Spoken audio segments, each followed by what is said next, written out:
So, ito na po ang ating cook simple igado po.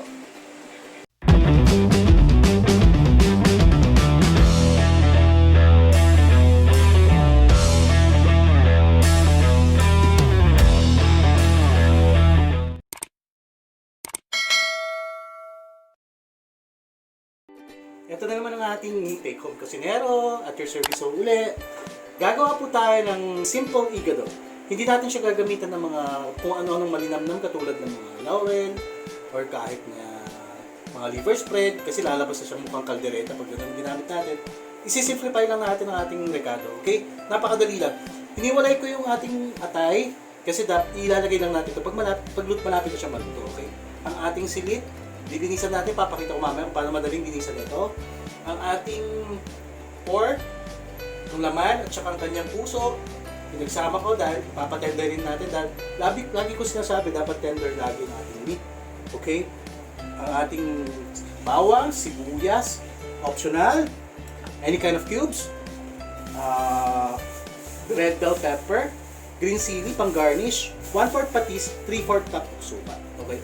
Ito, pang-extenders natin ang patatas kaya kahit hindi natin ilagay yan, okay lang din po. Naglagay lang po ang mga extenders para dumami ulam. Kasi malalakas kami mag-ulam dito. Baka kapusin ang 1 kilong karne naman ng baboy. So, sinalang natin yung ating silit. Iboboil natin siya ng husto, no? Yung tipong naluto lang siya. Exactly.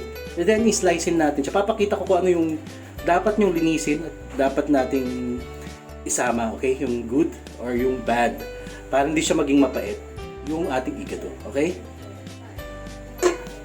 So, lilinisin natin yung ating silit. Ito po siya, oh. Pag bibili po kayo ng silit, sabihin niyo po dun sa inyong partidor o sa inyong meat shop na dapat yung bibili nyo yung first class na silit para hindi siya mapait, okay? Usually, pag medyo hindi first class yung nabili nyo kasi wala na, okay lang din po. Style lang po, sa paglilinis, slicein nyo po siyang ganyan, no? Diba na-boil natin siya kanina. Pag yung lumabas na katas na is puti, good ho yan.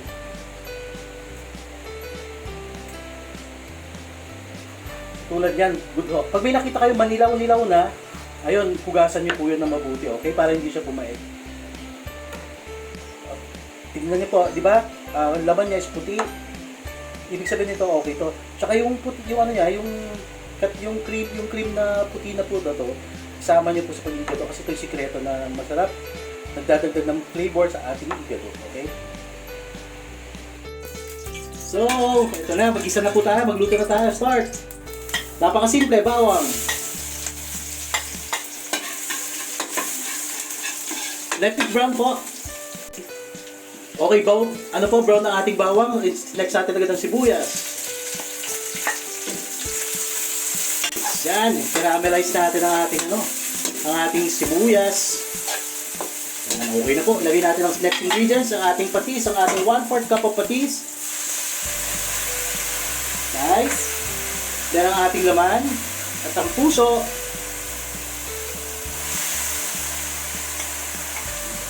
Then, maglalagay po tayo ng konting sugar po para pambalance sa alat at sa asim. Hindi siya magiging matamis, konti lang po kasi ilalagay natin. Okay? Ibabalance siya lang po yung alat and then yung asim ng suka na ilalagay natin. Okay? Yung konting sugar, mix lang po natin. Then, lagyan natin ng konting paminta.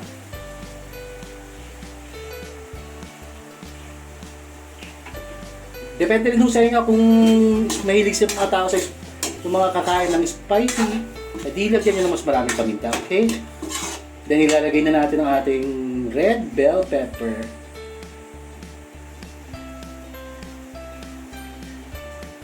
Huwag po nating tutubigan, okay?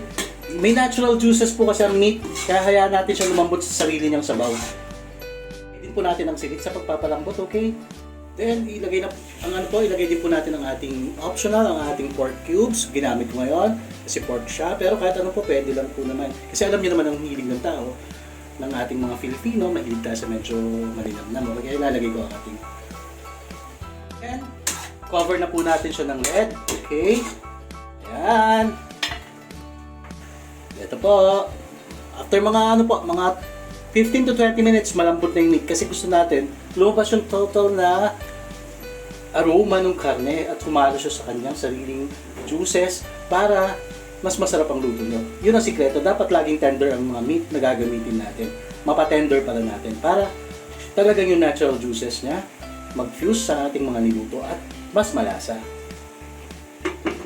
So, eto na siya oh. Na-dried up na po siya. Medyo tender na po ang ating meat. Okay? So, ang gagawin natin, ilagay na po natin ang suka. Alam niyo bakit natin hinuli ang suka?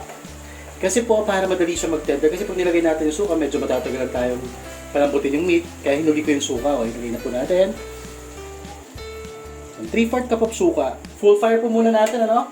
Then, ilagay na rin natin ang patatas at carrot. Sabay na natin. Yan. Kahit wala pong patatas, carrot, okay lang po. Kahit hindi natin nalagyan. Ginamit ko lang po siya para extenders. Para dumami po siya, okay? Then, add natin ang water.